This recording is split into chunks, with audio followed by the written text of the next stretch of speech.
4 PM news network में दोस्तों आपका स्वागत है। मैं हूं आपके साथ राशिद ज़हीर। मोहन भागवत ने अभी कोचीन में एक बयान दिया। पूरे भारत के हिंदुओं को मैसेज था कि कट्टर हिंदू होने का मतलब ये नहीं है कि दूसरे को बाहर निकाल दिया जाए। सबको अपनाने का काम ही हिंदू करता है। कट्टरता अपने धर्म के, अपनी आस्था के संबंध में हो सकती है और कट्टर हिंदू सबको साथ लेकर चलने की बात करता है। बाहर नहीं करता है, दूर नहीं करता है, पाकिस्तान नहीं भेजता है, दूसरे आरोप नहीं लगाता है। यहाँ रहने के बाद किसी एक वर्ग को ये महसूस नहीं कराता है कि आप यहाँ के नहीं हैं, हम यहाँ के मूल निवासी हैं। अलबत्ता पूरी दुनिया को एक मैसेज देने की बात होती है। और फिर वो आए, दिल्ली में भी आए, मस्जिदों में गए, कुछ ज़मीर फरोश मौलाना भी मिले उसको उनसे और बाकायदा बातें की। ये एक टोला है, हर एक ग्रुप में, हर एक वर्ग में गद्दारों का भी टोला होता है। कोई ढंग का मौलाना तो उन्हें मिला नहीं, अलबत्ता वो जो ज़मीर फरोश मौलाना टाइप लोग हैं वो उनसे मिले और बड़ी गदगद हो गए वो, जैसे उनका भगवान आ गया, उनका कोई पीर आ गया। बहरहाल उनके इस बयान को सुन करके फर्स्ट टाइम अच्छा लगता है।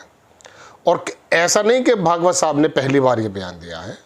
भागवत साहब पहले भी इस प्रकार के कई बयान ऐसे दे चुके। जैसे आपने सुना होगा कि हर मस्जिद के नीचे मंदिर नहीं खोदना छोड़ दो, ढूंढना छोड़ दो।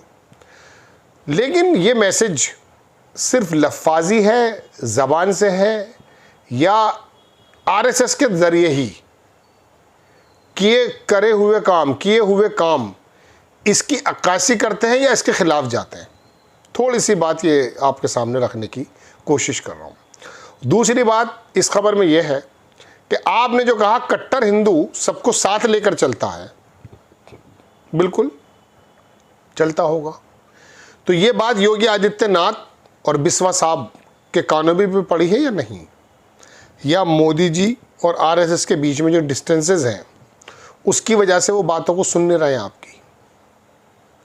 भाई योगी आदित्यनाथ तो बिल्कुल खुलेआम 80-20 की बात कर चुके हैं। 20% वोट को नकारात्मक वोट कहते हैं जो उनको मिलता नहीं है, यानी कि विशेष समुदाय का, और बाकी 80% वोट को तो आरएसएस भी कहता है, योगी जी ने भी कहा है कि इनको एक साथ एकजुट करना है। कभी प्रोग्राम राष्ट्र दे, वहाँ पर दलितों को, ओबीसीज को, हायर क्लास को, सबको इकट्ठा करके खाना भी खिलवाया जाता। 3-3 दिन का प्रोग्राम होता है। दूसरी बात, वो जो असम का चीफ मिनिस्टर है वो रात दिन जिस प्रकार का जहर उगलता है, क्या उसके कानों में भी मोहन भागवत के ये उपदेश पड़ेंगे? वो मानेगा नहीं, बिल्कुल नहीं मानेगा। वो मदरसा शब्द लुप्त कर देना चाहता है, जबकि वो जानता नहीं है कि मुदर्रिस पढ़ाने वाले को कहते हैं और मदरसा विश्वविद्यालय को कहते हैं। और जितनी कचहरी और पुराने लोगों की जितने भी दस्तावेज हैं फ़ारसी और उर्दू में हुआ करते थे, अब धीरे धीरे हिंदी, फिर उसके बाद अंग्रेज़ी, इस तरह से आते रहते हैं। तो ज़बानों को ख़त्म कर देना ये कोई इस बात का सूचक नहीं है कि आपने कट्टरता की पराकाष्ठा को छू लिया है। ना ना ना ना, ये तो दिमागी दिवालियापन है।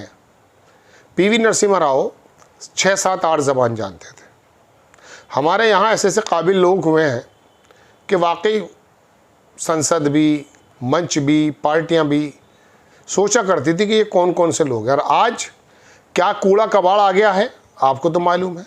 मैं अभी एक बीजेपी की सांसद को सुन रहा था, संसद में बोल रही थी शायद, उनकी अगर वो बात सुनेंगे आप, मैं बल्कि वो वीडियो लगा देता हूँ। पोरस ने सिकंदर को 18 बार हराया, सिकंदर ने माफी मांगी और पोरस ने उसे माफ कर दिया। देख लिया आपने ये वीडियो? मुझे हालांकि मेरे टॉपिक पे नहीं था, लेकिन मैं बताता हूँ कि ये दिमागी दिवालियापन क्या है। किसने 16 बार हमला किया, पोरस का क्या मामला था, सिकंदर का क्या मामला था, ये तो फिल्मों में भी दिखाया गया।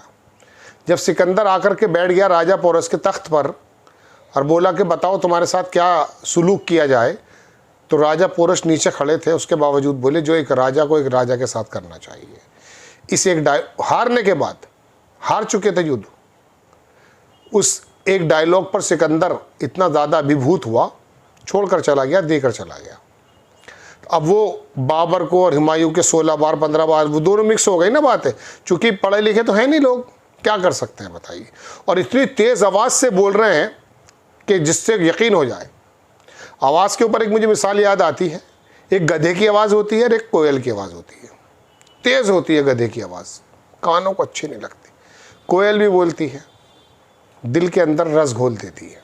खैर, अपनी बात पर आ जाता हूँ। तो बिस्वा साहब जिस प्रकार का काम कर रहे हैं, योगी आदित्यनाथ जिस प्रकार की बात करते हैं, कट्टर हिंदुत्व की कोई बुराई नहीं है।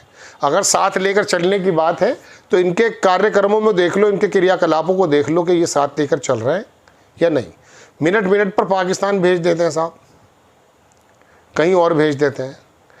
एक वो नीतीश राणे हैं, उसका पापा क्या रहा है आप जानते ही हैं, किन किन मामलों में संलिप्त रहा है। उसका वो छोटा सा बेटा है, वो कद में छोटा है, वो नीतीश राणे, वो इतनी लंबी कद में इसलिए कह रहा हूँ कि लंबी लंबी बातें करता है अपने कद से।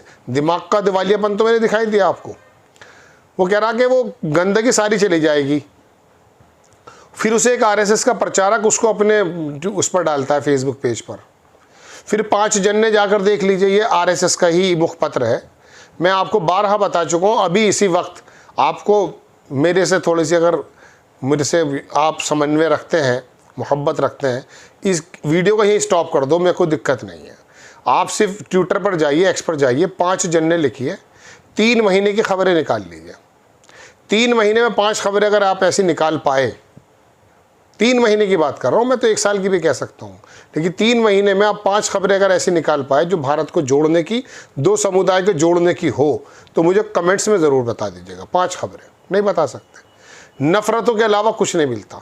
इसी तरह से बात करते करते मैंने अपने प्रोग्राम में 50 बार, तो आप तो कह रहे हैं कि कट्टर हिंदू ये होता है, लेकिन आपका जो 5 जन्ने हैं वो तो हमेशा नफ़रत की बात फैलाता है मोहन भागवत जी। तो ये मुंह में कुछ और बगल में कुछ, ये जो चीज़ें हैं ना, ये मैं खोल रहा हूँ आपसे बात करते करते, अगर मुझे मिल गया तो मैं आपको दिखा देता हूँ। कहने का मतलब दोस्तों, खुल तो गया 5 जन्ने। तो आपको मैं ये बात, ये वाले जो मैंने चीज़ें मैं 50 बार दिखा चुका हूँ।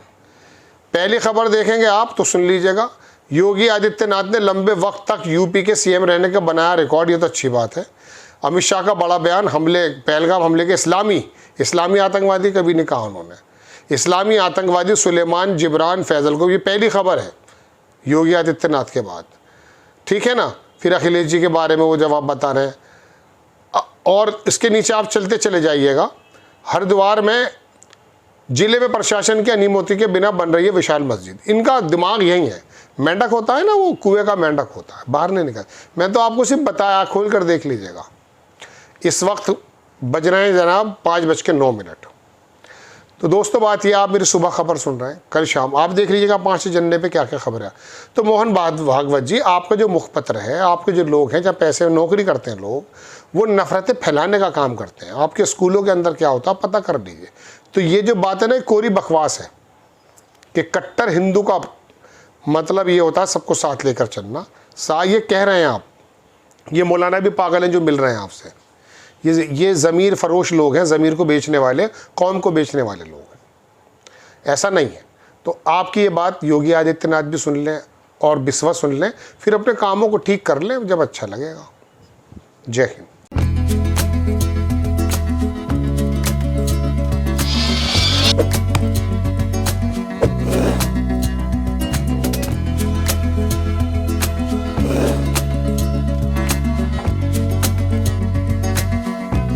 you